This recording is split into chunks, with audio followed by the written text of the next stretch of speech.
Okay, nepsy was originally published in 1998, so it was time to renorm and look at some of the areas where we felt we needed to add some things to nepsy to increase floors and ceilings, lower floors and increase ceilings, and to look at some of the pieces that have come up in the research so much in the last 10 years.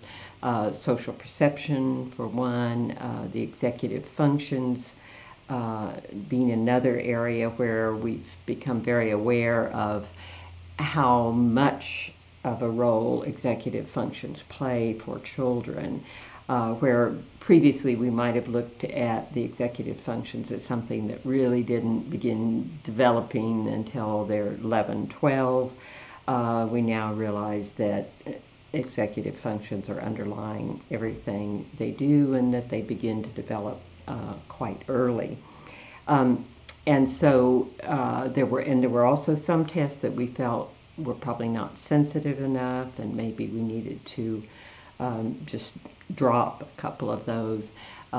There were some issues where it was difficult administration, the auditory attention being one, because it was a very executive function task for the examiner, because there was so much recording and listening and looking, and so we needed to make that a simpler process. So we went back and started in and looked at each test individually and what needed to be changed. Some we made no changes on at all, in particular the motor assessments. Others we, as I say, dropped. We dropped visual attention because it was never very sensitive, and the more we worked with it, we found that we still were not getting a very sensitive test. So we decided to work at that in a different way, with more of the executive functions tests and attention in the auditory attention, which was very sensitive.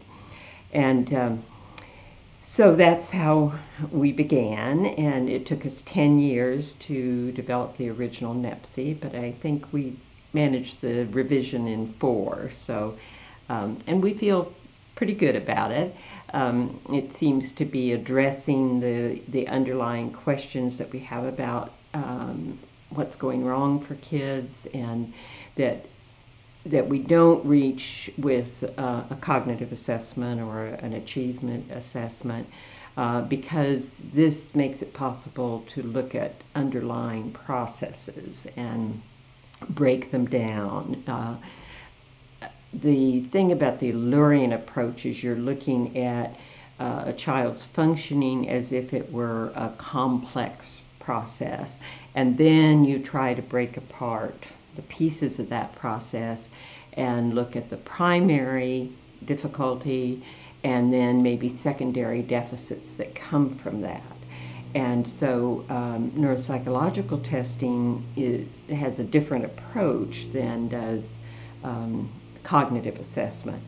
What you're looking at with neuropsychological assessment in children is really a very skewed population, because you know that they're going to be that most of these things the normally developing kid can do very well, but then there's going to be this smaller segment of the population that is the one you're looking at that is going to have trouble, and that's where you want to be focusing your testing.